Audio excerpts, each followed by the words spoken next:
ചേർപ്പ് ഡിവിഷനിൽ ജില്ലാ പഞ്ചായത്തിൽ നിന്ന് മത്സരിക്കുന്ന ശ്രീ ലോചനൻ അമ്പാട്ട്. അദ്ദേഹത്തെ പ്രത്യേകം പരിചയപ്പെടുത്തേണ്ടതില്ല. കഴിഞ്ഞ നിയമസഭാ തെരഞ്ഞെടുപ്പിൽ നമ്മോട് കൂടെ ഉണ്ടായിരുന്നു. അദ്ദേഹത്തെ ഷാളണിയിച്ച് സ്വീകരിക്കുന്നതിന് പ്രിയപ്പെട്ട ശോഭാ സുരേന്ദ്രനെ ക്ഷണിക്കുന്നു. നമ്മുടെ ബ്ലോക്കിൽ മത്സരിക്കുന്ന കോടന്നൂർ ഡിവിഷനിൽ മത്സരിക്കുന്ന ശ്രീ ലിജീവ് പയ്യപ്പാട്ട്, വെങ്ങടിശ്ശേരി ഡിവിഷനിൽ മത്സരിക്കുന്ന ശ്രീ പ്രദീപ് പണപ്പറമ്പിൽ, അമ്മാടം ഡിവിഷനിൽ മത്സരിക്കുന്ന ശ്രീ വിജിത് കെ വി, പള്ളിപ്പുറം ഡിവിഷനിൽ ശ്രീമതി മീനാമോഹൻ ക്ഷണിക്കുന്നു. നമ്മുടെ പാർലമെന്റ് പഞ്ചായത്തിൽ മത്സരിക്കുന്ന 1-ാം വാർഡ് സ്ഥാനാർത്ഥി ശ്രീമതി ലിസി ചാക്കോ. വേഗം സ്ഥാനാർത്ഥികൾ വേഗം വരണം. 2-ാം വാർഡ് സ്ഥാനാർത്ഥി ശ്രീമതി പ്രീത സഹിൽ, ശ്രീമതി ഷിബ വെട്ടിയാട്ടിൽ 3-ാം വാർഡ് സ്ഥാനാർത്ഥി,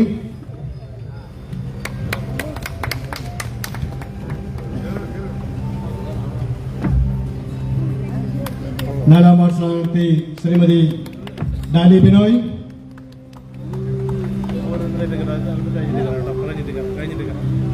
5-ാം വാർഡ് സ്ഥാനാർത്ഥി ശ്രീമതി വീണ ബിനോയ്, 6-ാം വാർഡ് സ്ഥാനാർത്ഥി ശ്രീ രാധാകൃഷ്ണൻ കടുപ്പിടി,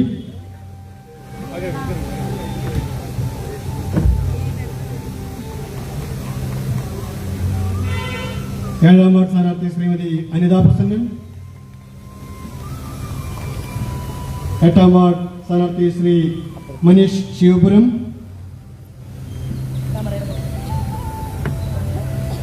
9-ാം വാർഡ് സ്ഥാനാർത്ഥി ശ്രീമതി തുഷാര രഞ്ജിത്ത്, 10-ാം വാർഡ് സ്ഥാനാർത്ഥി ശ്രീമതി പ്രീത ബൈജു. അടുത്തടുത്ത സ്ഥാനാർത്ഥികൾ വേദിയോട് ചേർന്ന് നിന്നാൽ 11-ാം വാർഡ് സ്ഥാനാർത്ഥി ശ്രീ രജീഷ് എം ആർ, 12-ാം വാർഡ് സ്ഥാനാർത്ഥി ശ്രീ സുരേഷ് പണിക്കശ്ശേരി, 13-ാം വാർഡ് സ്ഥാനാർത്ഥി ശ്രീ ഷാലു ഷാജു, 14-ാം വാർഡ് സ്ഥാനാർത്ഥി മനോജ് അയ്യപ്പൻ, 15-ാം വാർഡ് സ്ഥാനാർത്ഥി ശ്രീമാൻ അച്യുതൻ കണാറ, 15-ാം വാർഡ് സ്ഥാനാർത്ഥി ശ്രീമതി പ്രസീത സന്ദീപ്, 17-ാം വാർഡ് സ്ഥാനാർത്ഥി ശ്രീമതി ഓമന മങ്ങാടൻ. നമുക്ക് 17 വാർഡുകളാണുള്ളത്. 17 വാർഡ് സ്ഥാനാർത്ഥികളെയും ശേഖരിച്ച് പരിചയപ്പെടുത്തിയിരിക്കുന്നു. അടുത്തതായി നമ്മുടെ പാർട്ടിയിലേക്ക് പുതുതായി കടന്നു വരുന്ന ആളുകളെ സ്വാഗതം ചെയ്യുന്നു. എത്രയും വേഗം നമ്മുടെ ആളുകൾ സ്റ്റേജിനോട് അടുത്ത് നിൽക്കുകയും നമ്മൾ കൂടെ ചേരുകയും വേണം. ശ്രീമതി തങ്ക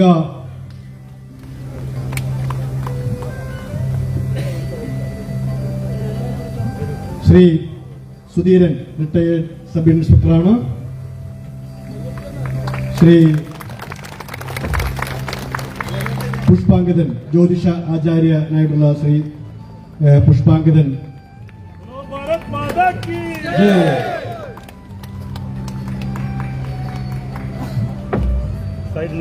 ശ്രീമതി ഭാർഗവി, ശ്രീമതി തങ്കം, ശ്രീ വിനു, ശ്രീ രതീഷ് വേഗം കടന്നുവന്ന് സ്വീകരണം ഏറ്റുവാങ്ങേണ്ടതാണ്.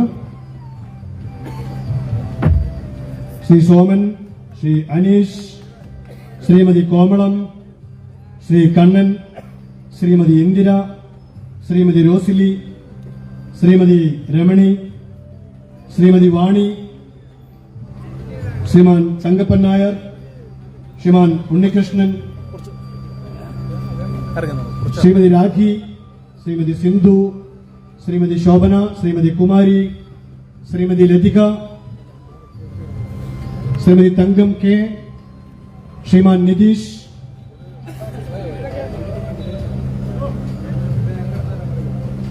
വേഗം കടന്നു വരും. പുറകിൽ നിന്ന് ഈ പേര് വിളിച്ചിട്ടുള്ള ആളുകൾ വേഗം കടന്നു വരേണ്ടതാണ്. ശ്രീമതി രതിക, ശ്രീമാൻ നിതീഷ്, ശ്രീമാൻ ജയൻ, ശ്രീമാൻ വേലായുധൻ, ശ്രീമതി ശോഭന, ശ്രീമതി നീതു, ശ്രീ സാബു, ശ്രീമാൻ ശ്രീജിത്ത്. പേര് തന്നിട്ടുള്ള ആളുകൾ ചേർന്ന് നിന്നാൽ പേര് വിളിക്കുമ്പോഴേ കയറി വരാൻ വേണ്ടി പറ്റും. ശ്രീമതി ഇന്ദിര, ശ്രീമാൻ ആനന്ദൻ, ശ്രീമതി ലിസി ചാക്കോ,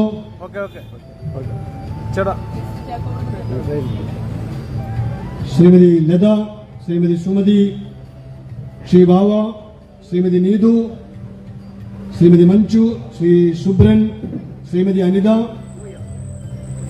ശ്രീമതി ഇന്ദിര, ശ്രീ ജയൻ, ശ്രീ കിരൺ കെ, ശ്രീ മോഹനൻ, ശ്രീ ബേബി, ശ്രീമതി ഷീബ രമണൻ, ശ്രീമതി വിജയ, ശ്രീമതി കുമാരി, ശ്രീമാൻ മോഹനൻ, ശ്രീമതി സരോജിനി അമ്മ,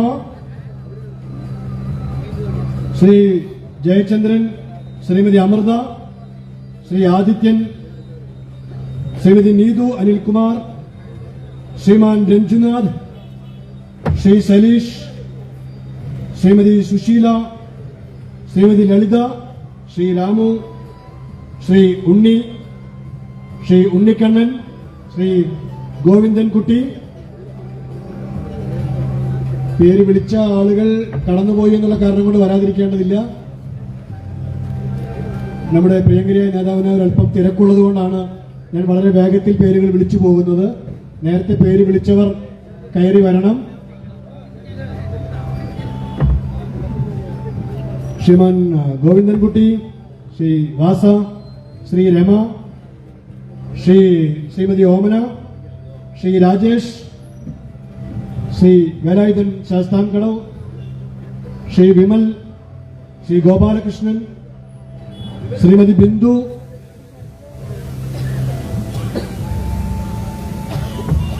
ശ്രീമതി ജാനു, ശ്രീമതി ശാന്ത, ശ്രീമതി ജോസ്,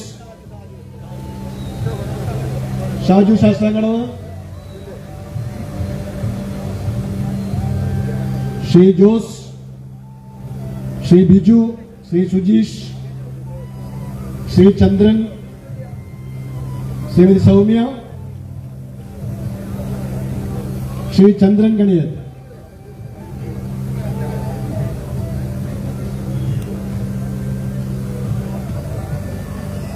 നമ്മളിവിടെ ശ്രീമതി ആശ ഇവിടെ അവതരിപ്പിച്ചത് ഒരു ചേർത്തല മുനിസിപ്പാലിറ്റിയുടെ ഭരണത്തിന്റെ പരാജയത്തെക്കുറിച്ചും ആ ഭരണ പരാജയത്തെ രാഷ്ട്രീയം മാറ്റിവെച്ചുകൊണ്ട് ഞാൻ പരിഹരിക്കാൻ തയ്യാറാണ് എന്ന് പറയുന്ന ഏതൊരു കേരളത്തിലെ ഗ്രാമത്തെക്കുറിച്ചും ഡൽഹിയിലിരുന്നു കൊണ്ട് പരിശോധിക്കാൻ സാധിക്കുന്ന, ഇവിടുത്തെ മനുഷ്യരുടെ ആരോഗ്യത്തിനും കുടിവെള്ളത്തിനും അതുപോലെ തന്നെ വൈദ്യുതിക്കും ഗ്രാമങ്ങളിലെ വൈദ്യുതവൽക്കരണത്തിനും ഉൾപ്പെടെ 300-ലധികം പദ്ധതികൾ ആവിഷ്കരിച്ചിട്ടും നമ്മുടെ ലീഡർ അദ്ദേഹം വിശ്വസിക്കുന്നത് ഭാരതീയ ജനതാ പാർട്ടിയിലാണ്. എന്നാൽ അദ്ദേഹം പാർലമെന്റിന്റെ അകത്തേക്ക് കടന്ന് ആദ്യത്തെ പ്രസംഗം നടത്തിയപ്പോൾ പറഞ്ഞത്, എന്റെ ഒന്നാമത്തെ പ്രയോറിറ്റി എന്ന് പറയുന്നത് ഈ ഭാരതത്തിൽ അമ്പലങ്ങൾ കെട്ടലല്ല, മറിച്ച് അമ്മമാരുടെ, പെൺകുട്ടികളുടെ, കൗമാരക്കാരുടെ ആത്മാഭിമാനം സംരക്ഷിക്കലാണ് എന്ന് പറയുകയും അത് ലോകം നോക്കിക്കാണുകയും ചെയ്ത ശ്രീമാൻ നരേന്ദ്രമോദിജി എത്രയോ തവണ കേരളത്തിൽ വന്നിട്ട് കേരളത്തിന്റെ മുഖ്യമന്ത്രി അദ്ദേഹം ആവിഷ്കരിച്ച 300 പദ്ധതികൾ നാട്ടിലെ ജനങ്ങൾക്ക് കൊടുക്കണം എന്ന് മാത്രം കക്ഷി രാഷ്ട്രീയം മാറ്റിവെച്ചുകൊണ്ട് തീരുമാനിച്ചിരുന്നുവെങ്കിൽ ചേർത്തല മുനിസിപ്പാലിറ്റിയിൽ നിന്ന് താമര ചിഹ്നത്തിൽ ജയിച്ച ഒരു മെമ്പറായിട്ടുള്ള ശ്രീമതി ആശയ്ക്ക് ഇവിടെ ദുഃഖത്തോടു കൂടിയിട്ട് ഇവിടെ റോഡില്ലെന്നും ഇവിടെ കനാലില്ലെന്നും ഇവിടെ വികസനമില്ലെന്നും പറയേണ്ട സാഹചര്യം വരില്ലായിരുന്നു. അമൃത് നഗര പദ്ധതി പ്രഖ്യാപിച്ചിട്ടും കേരളത്തിലെ ശുദ്ധീകരണം നടന്നില്ലെങ്കിൽ അമൃത നഗര പദ്ധതി എന്ന് പറഞ്ഞാൽ എന്താണ്? അത് ദേവലോകത്തിന് തുല്യമായിട്ട് പട്ടണങ്ങളെ സൃഷ്ടിക്കുക, ഗ്രാമാന്തരങ്ങളെ സൃഷ്ടിക്കുക, അതിനുവേണ്ടി കൊണ്ടുവന്ന ആ മോദിജിയുടെ വിശ്വാസ പ്രമാണത്തെ വാക്കാക്കി മാറ്റാൻ കാശ്മീർ മുതൽ തമിഴ്നാട് വരെ സ്റ്റാലിൻ വേറെ പാർട്ടിക്കാരനാണ്, പക്ഷേ അവിടെ AIDMK വേറെ പാർട്ടിയാണ്. എന്നാൽ തമിഴ്നാട്ടുകാരൻ ചിന്തിക്കുകയാണ്, എന്താണ് നരേന്ദ്രമോദിയുടെ കയ്യിൽ നിന്ന് വാങ്ങിക്കൊണ്ടുവരാൻ സാധിക്കുക? അവിടെ രാഷ്ട്രീയം മാറ്റിവെച്ചു അല്ലെ?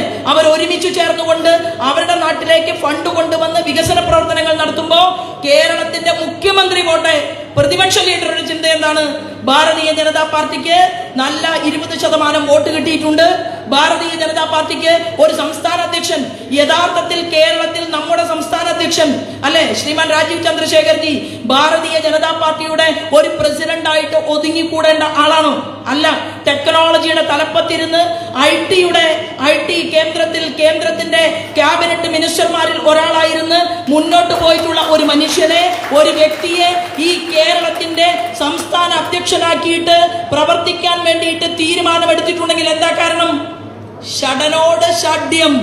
കേരളത്തിലെ മുഖ്യമന്ത്രിയുടെയും പ്രതിപക്ഷ നേതാവിന്റെയും മുന്നിൽ ഷഡനോട് ഷാഢ്യം നടത്താൻ നിങ്ങൾ ഉൾപ്പെടെ, ഞാൻ ഉൾപ്പെടെ ഈ വേദിയിലിരിക്കുന്ന ആളുകൾ ഉണ്ടെങ്കിലും കാര്യങ്ങളെല്ലാം തന്നെ നമുക്കിവിടെ പ്രസംഗിക്കണം, പാർട്ടി മീറ്റിങ്ങിന് പോകണം, നമ്മളിവിടെ മത്സരിക്കണം. ഞാൻ 9 തെരഞ്ഞെടുപ്പിൽ മത്സരിച്ച ആളാണ്.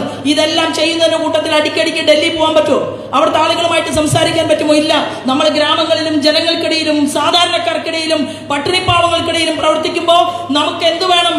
ഈ കേരളത്തിൽ നടക്കുന്ന കാപട്യത്തെ, തെറ്റിനെ, നമ്മുടെ രാജ്യത്തിന്റെ ഗവൺമെന്റിനോട് ചെയ്യുന്ന മുഴുവൻ കാര്യങ്ങളെ കുറിച്ചും ഇടയ്ക്കിടയ്ക്ക് പോയി കാര്യങ്ങൾ അവിടെ അവതരിപ്പിക്കാൻ ഞാൻ തയ്യാറാണ് എന്ന് പറഞ്ഞ നമ്മുടെ സംസ്ഥാന അധ്യക്ഷനും NDAയുടെ ചെയർമാനും കേരളത്തിന്റെ തെരുവീതിയിൽ കാസർഗോഡ് മുതൽ തിരുവനന്തപുരം വരെ ഇറങ്ങി പുറപ്പെടുന്നതിന്റെ സൂചകമായിട്ട് തന്നെയാണ് ഈ കാര്യങ്ങളെല്ലാം തന്നെ നമ്മുടെ മുന്നിൽ വന്നിട്ടുള്ളത്. ഞാൻ ദീർഘമായിട്ട് സംസാരിക്കുന്നില്ല.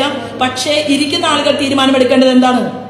നമ്മൾ എടുക്കുന്ന തീരുമാനം, നിങ്ങളൊക്കെ ആലപ്പുഴയില് നമ്മുടെ സംസ്ഥാന അധ്യക്ഷൻ വന്നപ്പോൾ ഒരു വാക്ക് കൊടുത്തു. അദ്ദേഹം പ്രസംഗിച്ചു, എന്താണ്? മാറാത്തത് മാറും, മാറാത്തത് മാറും എന്ന് മാത്രമല്ല, നമ്മൾ സംസ്ഥാന അധ്യക്ഷനും നമ്മുടെ ആളുകൾക്കും കൊടുക്കുന്ന വാക്ക്, ദേശീയ തലത്തിലേക്ക് നമ്മൾ കൊടുക്കുന്ന വാക്ക്, മാറാത്തത് മാറിയില്ലെങ്കിൽ മാറ്റാനുള്ള സമര പോരാട്ടങ്ങൾക്ക് നേതൃത്വം കൊടുത്തുകൊണ്ട് നമ്മൾ റോഡിൽ ഇറങ്ങും എന്നുള്ളത് തന്നെയാണ്. നമ്മളൊരു പഞ്ചായത്ത് പ്രസിഡന്റ് ഇല്ലാതെ തുടങ്ങിയ ആളുകളാണെങ്കിൽ നമ്മൾ ഡബിൾ എഞ്ചിൻ സർക്കാരിന് വേണ്ടിയിട്ടാണ് കാത്തിരിക്കുന്നത്. കേന്ദ്രത്തിൽ ഒരു പദ്ധതി ഉദ്ഘാടന കർമ്മം നിർവഹിച്ചാൽ അത് 24 മണിക്കൂർ കഴിയുമ്പോൾ അത് മധ്യപ്രദേശിലും ഗുജറാത്തിലും ഉത്തർപ്രദേശിലും അവിടുത്തെ മുഖ്യമന്ത്രിക്ക് ഉദ്ഘാടനം ചെയ്യാമെങ്കിൽ വരാൻ പോകുന്ന ഭാവി കേരളത്തിൽ കേന്ദ്രത്തിൽ ഒരു പദ്ധതി ഉദ്ഘാടനം ചെയ്താൽ ഭാരതീയ ജനതാ പാർട്ടിയുടെ നേതൃത്വത്തിൽ NDAയുടെ ഒരു ഭരണകൂടം ഉണ്ടായാൽ 24 മണിക്കൂറിൽ 22 മണിക്കൂറിനുള്ളിൽ ഉദ്ഘാടന കർമ്മം നിർവഹിക്കാൻ നമുക്ക് സാധിക്കുമെന്നുള്ള വാക്ക് നമ്മൾ സമൂഹത്തോട് പറയുമ്പോൾ നിങ്ങൾ നൽകിയ വാക്കെന്താണ്? ആലപ്പുഴയിൽ ഞങ്ങൾ കൂടുതൽ സമയം പ്രവർത്തിച്ചുകൊണ്ട് ഞങ്ങൾ ആരായി മാറും? ചേർത്തലയിലെ മഹിളാ മോർച്ചയുടെ സംസ്ഥാന സെക്രട്ടറിയോ യുവമോർച്ചയുടെ സംസ്ഥാന സെക്രട്ടറിയുടെയോ ചുമതല എന്താണ്? നമ്മൾ ജയിച്ച് സംസ്ഥാന അധ്യക്ഷനോടും സംസ്ഥാനത്തെ ഞാൻ ഉൾപ്പെടെയുള്ള ജനറൽ സെക്രട്ടറിമാരോടും ഭാരവാഹികളോടും നിങ്ങൾ പരിചയപ്പെട്ടുകൊണ്ട് പറയും. എന്ത് പറയും? ഞാൻ വെറും ആശാ മുകേഷ് മഹിളാ മോർച്ചയുടെ സംസ്ഥാന സെക്രട്ടറി എന്നല്ല, ഞാൻ ഇന്ന വാർഡിൽ നിന്ന് ജയിച്ച് ജനപ്രതിനിധിയായിട്ട് ഇതാ വന്നിട്ടുണ്ട് എന്ന് പറഞ്ഞ് തിരുവനന്തപുരത്തേക്ക് നടന്നു വരുമ്പോൾ ഒരു പൊൻ താമര സമ്മാനമായിട്ട് സംസ്ഥാന അധ്യക്ഷന്റെ കൈകളിൽ നിന്ന് വാങ്ങണം.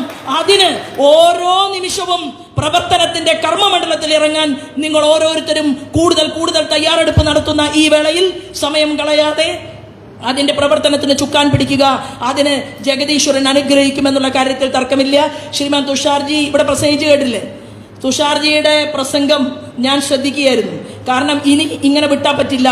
ഭാരതീയ ജനതാ പാർട്ടിയുടെ പല യോഗങ്ങളുടെ പരിസരത്തും ഒരു യോഗം നമ്മൾ വെച്ച് കഴിഞ്ഞാൽ BDJSന്റെ ഒരു പൊതുപരിപാടി വെച്ച് തുഷാർജിയെ ക്ഷണിച്ച് മണിക്കൂറുകൾ നമുക്ക് കേരളത്തിൽ എന്റെയും നിങ്ങളുടെയും അമ്മമാർക്കിടയിൽ പ്രസംഗിപ്പിക്കാൻ സാധിച്ചാൽ ഇവിടെ ഡബിൾ എഞ്ചിൻ സർക്കാർ ഉണ്ടാകുമെന്നുള്ള കാര്യത്തിൽ ഒരു തർക്കവും വേണ്ട എന്നുള്ളതാണ് അതിന്റെ. ഇനി പ്രസംഗത്തിൽ നിന്ന് നമുക്ക് മനസ്സിലായി കാര്യങ്ങളൊക്കെ പറയാൻ നല്ല വെടുപ്പായിട്ട് അറിയുന്ന ആള് തന്നെയാണ്. പക്ഷേ അങ്ങനെ മൈക്കിന്റെ മുന്നിലേക്ക് വരില്ല, ഇനി വരുത്തും എന്നുള്ള ഒരു പ്രതിജ്ഞ കൂടി എടുത്തുകൊണ്ട് നമ്മുടെ NDAക്ക് പരിപൂർണമായിട്ടുള്ള ഒരു വിജയം നമ്മുടെ ഈ ജില്ലയിൽ ഉണ്ടാകട്ടെ എന്നും അതിന് ജഗദീശൻ അനുഗ്രഹിക്കട്ടെ എന്നും പ്രാർത്ഥിച്ചുകൊണ്ട് നിങ്ങൾക്ക് എല്ലാവർക്കും നന്ദി, നമസ്കാരം. വന്ദേ മാതരം.